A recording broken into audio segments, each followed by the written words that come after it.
Hello friends, good morning, જય શ્રી કૃષ્ણ, જય દ્વારકાધીશ. કેમ છો બધા? મજામાં ને? તો સ્વાગત છે તમારું આજના એક નવા વિડીયોમાં. ને અત્યારે જો 10 વાગી ગયા છે અને આપણે કપડાં, વાસણ ને રસોઈને એવું કરી લીધું છે. હવે ખાલી કચરા પોતાને એવું બાકી છે.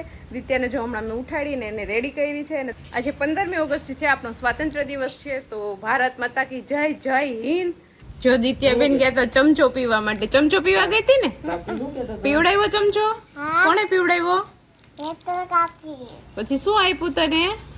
ચોકલેટ. કાકી એની કાકી જ છે નર્સ, એટલે એની કાકી પાસેથી ચમચો પી આવી કા ને ચોકલેટ લઈ આવી. હવે જવાનું છે. હા, good morning Ditya. Good morning, જય શ્રી કૃષ્ણ. આજ તમારું સ્વાગત છે. સ્વાગત છે તમારા નવા વિડીયોમાં. સ્વાગત છે. હું ચમચો પીવા ગઈ હતી, ચોકલેટ ખાવ. હા, ચાલો, તો આજે 15મી ઓગસ્ટ છે, તો સૌથી પહેલા તો બધાને હેપી ઇન્ડિપેન્ડન્સ ડે. અને અમારે પણ અત્યારે ઘર ઉપર અમારે ઝંડો ફરકાવવાનો છે. અત્યારે આપણે અગાસી ઉપર જાય બધા માણસોને લઈને. ચાલો બધાય, ચાલો દેશવાસીઓ. આજે આપણો 78મો સ્વાતંત્ર્ય દિવસ છે, તો બધાને સ્વાતંત્ર્ય દિવસની હાર્દિક શુભકામનાઓ. આજે 15મી ઓગસ્ટ છે. હા, તો અમે બધા અત્યારે દેશવાસીઓ જાય છે અગાસી ઉપર ઝંડો ફરકાવવા માટે. ચલો, તો અત્યારે આપણે અગાસી ઉપર અહીંયા ઝંડો ફરકાવવાનો છે. અહીંયા ગયા વર્ષની પણ અહીંયા જ જગ્યા છે, આ બાંધેલ જ હતું. આ વર્ષે પણ આપણે ત્યાં જ લગાડી દઈએ. એની પહેલા દિત્યાને થોડાક પ્રશ્ન પૂછવાના છે ઝંડા વિશે. હા, આપણા ઝંડા વિશે થોડી ઘણી માહિતી તો બાળકોને હોવી જ જોઈએ, કલર ને અશોક ચક્ર વિશેની. તો ચાલો આપણે દિત્યાને થોડીક માહિતી આપીએ, ન ખબર હોય તો, અને પૂછીએ પેલા તો એને આવડે છે કે નહીં. એટલે આની પહેલા દિત્યાને શીખવાડેલ તો છે થોડું ઘણું, પણ યાદ છે કે નહીં એ જોવાનું છે અત્યારે. દિત્યા, આને શું કહેવાય? ઝંડો. પછી આમાં કેટલા કલર હોય? કેસરી, સફેદ, લીલો. હા, પછી આ ચક્ર છે ને કયું ચક્ર કહેવાય? અશોક ચક્ર. એમાં કેટલા આરા હોય? 24.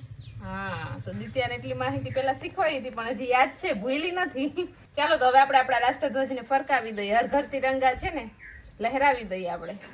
ચલો, તો જો નરેશ અહીંયા રાષ્ટ્રધ્વજને લગાવી દીધો છે. ચલો, તો જો અહીંયા આપણો મસ્ત રાષ્ટ્રધ્વજ ફરકે છે. અત્યારે પવન સરસ છે ને, એટલે સરસ ફરકે છે. કેવું મસ્ત લાગે છે કા નરેશ? મસ્ત જોરદાર થઈ ગયું છે. આપણે જગ્યા પણ બહુ મસ્ત મળી ગઈ છે. હા, અને પવન આમ છે ને, એટલે સરસ રાષ્ટ્રધ્વજ ફરકે છે. અહીંયા તો હમણાં કડિયાએ ઘર ચડ્યું તું ને, એટલી વારમાં કેમ તમારું ઘર પડી ગયું? આમાં માણસો હચવાતા નથી ઘરના ઘરમાં. બે માણસો તો પડ્યા ઘરમાંથી. થોડું કામ નબળું થયું છે. જો અમારે આ જે છે, આ માણસ છે ને, બહુ અઘરો છે સાચવવો એને. હમણાં ઘરમાં લટકાણો લાગણી પડતો રહી ગયું. અમે હકેલી મૂકી દે ઘર. આમાં બહુ લપ ન કરાય. એટલે જેસીબી લઈને ઘરને પાડી નાખ્યું છે. જો આ બધા આવી ગયા છે માણસો કામ કરવા માટે. ચાલો, તો અત્યારે 5:30 જેવું વાગી ગયું છે ને, આપણે રસોઈનો ટાઈમ થઈ ગયો છે. કેમ કે ખીચડી ને શાક તો આપણે થોડુંક વહેલું બનાવી લઈએ, રોટલા એક બાકી રાખીએ. તો અત્યારે છે ને આપણે આ કારેલી છે ને, એમાં જો અહીંયા કારેલા આવવા માંડ્યા છે. જો અહીંયા આવી ગયું કારેલું, એક અહીંયા છે અને બીજું એક જો અહીંયા છે. આ બધું થોડું મોટું છે ને, આ તો કારેલું કંઈક અલગ લાગે. અને જે આ કારેલા છે ને, એ મમ્મી સવારે છે ને વાડામાંથી તોડી આવ્યા હતા.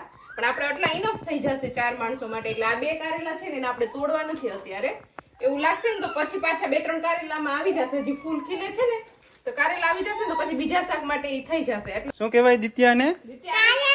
અને આને શું કહેવાય? ટીંડોરા. તો આટલા ટીંડોળા આપણે આની પહેલા વિડીયોમાં તમને બતાવ્યું હતું, કદાચ ન જોયું હોય તો જોઈ લેજો. આપણે વાડામાં કારેલી અને ટીંડોળાનો વેલો ને બધું છે. એમાં સવારે મમ્મી જો એટલા કારેલા ઉતારી આવ્યા ને, એટલા ટીંડોળા 2 સંભારો થાય. અત્યારે આ સવારનો સંભારો થઈ ગયો ને આ અત્યારનું શાક બની ગયું. રેડી, હાલો તો આવી રીતના આપણે સ્વાતંત્ર્ય દિવસની ઉજવણી કરી લેશું આપણે કારેલા ખાઈને. હા, ચાલો, તો અત્યારે 6:30 જેવું વાગી ગયું છે ને, મેં શાક ને ખીચડી ને એવું બનાવી લીધું છે ને. અત્યારે જો આપણો રાષ્ટ્રધ્વજ મસ્ત પવન આવે છે ને, એટલે ફરકે છે અત્યારે. અને મમ્મી ને એ લોકો ગયા હતા વાડીએ, તો એ પણ આવી ગયા છે વાડીએથી. શું કામ કરતા હતા વાડીએ? માનવી મોટું ખોર છે તો ઉપાડી હતી. ઉપાડ્યું લીધું, ખોરવાય ઢુંગાઈ હતું. પેલા ખેતરમાં આટો ફરી આવ્યું કે મારો અડદ ની મગ ને તૈલી ઉગી ગયા. ઉગી ગયા કે મસ્ત ઉગી ગયા. ઘટે નહીં.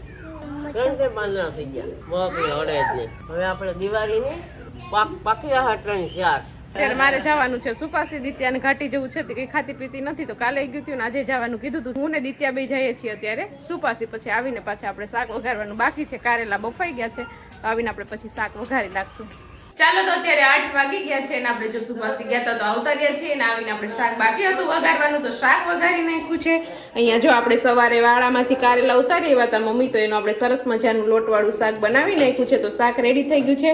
પછી કાકડી સુધારી લીધી છે, મરચાં તળી લીધા છે, અને મમ્મીએ જો ચૂલા ઉપર સરસ મજાના રોટલા પણ બનાવી નાખ્યા છે, દૂધ ને દહીં ને ખીચડી ને એવું બધું જમવાનું આપણે રેડી થઈ ગયું છે. તો ચાલો હવે આપણે ફટાફટ જમી લઈએ, ગરમ ગરમ છે ને ત્યાં. ચાલો તો અત્યારે 10 જેવું વાગી ગયું છે ને અમે જમીને જો ફ્રી થઈને આવી ગયા છીએ ને. તો આજે છે ને અમારે થોડીક તમારી સાથે વાત શેર કરવાની છે, એક ઇમ્પોર્ટન્ટ વાત છે. તો અમારી YouTube ની જે જર્ની છે એની મારે વાત કરવાની છે, કા નરેશ? હા, તો એમાં આપણે આ ચેનલ શરૂઆત કરી. આમ તો આની પહેલાની અમારી ઘણી ચેનલ હતી, ગણાય નહીં એટલી, પણ આ ચેનલમાં આપણે સારો એવો ગ્રોથ મળ્યો. આમાં 6 મહિનાની અંદર આપણે ઓલમોસ્ટ 1 લાખ સબસ્ક્રાઈબર અમે થવા આવ્યા છે. અને 6 મહિના પછી આપણે 6 મહિનાની મહેનત કર્યા પછી આપણે જિંદગીમાં પહેલી વાર આ ચેનલનું યુટ્યુબમાં પેમેન્ટ આવવાનું છે. એક સારું એવું અમાઉન્ટ આવવાનું છે. એ અમાઉન્ટ અમે એક ખાસ જગ્યામાં વાપરવાનું વિચાર્યું છે. તો અમે એવું નક્કી કર્યું છે કે જે આ પેમેન્ટ આવે છે ને એ આપણે રાખવું નથી. પહેલું પેમેન્ટ છે એટલે આપણે રાખશું નહીં, પણ જે જરૂરિયાતમંદ જગ્યા છે ને ત્યાં આપણે એને ડોનેટ કરી દેશું, કે જે જરૂરિયાતમંદ માણસો છે એને આપણે આપી દેશું. બરાબર ને નર? હા, બરોબર છે. આમ એવું નક્કી કર્યું છે કે જો અમે 50% પેમેન્ટ તો અમે આપણે ડોનેટ કરી જ દેવાનું છે, પણ જો આ ચેનલમાં રક્ષાબંધન સુધીમાં 1 લાખ સબસ્ક્રાઈબર થઈ જાય ને તો આપણે 100% પેમેન્ટ ડોનેટ કરી દેવું છે, એવું અમે વિચાર્યું છે. તો તમારું શું આના વિશે વિચાર છે જરાક કોમેન્ટ કરીને કહેજો. હા, જો તમે હજી સુધી સબસ્ક્રાઇબ ન કર્યું હોય તો તમે જલ્દી ચેનલને સબસ્ક્રાઇબ કરી દેજો, એટલે આપણે રક્ષાબંધન પહેલા જ આપણે 1 લાખ સબસ્ક્રાઇબરની ફેમિલી કમ્પ્લીટ થઈ જાય અને આપણે જે પહેલું પેમેન્ટ આવવાનું છે આપણે જરૂરિયાતમંદ માણસોને આપી શકીએ, ડોનેટ કરી શકીએ. ને અમારો આ વિચાર તમને કેવો લાગ્યો એ જરાક નીચે કોમેન્ટ કરીને કહી દેજો. બસ આટલું જ કહેવાનું હતું. અને હવે આપણે આ વિડીયોને પણ અહીંયા કરી દઈએ એન્ડ. તો તમને આજનો અમારો વિડીયો કેવો લાગ્યો એ કોમેન્ટ કરજો, લાઈક કરજો, શેર કરજો અને જો ચેનલમાં નવા હોય તો સબસ્ક્રાઇબ કરજો.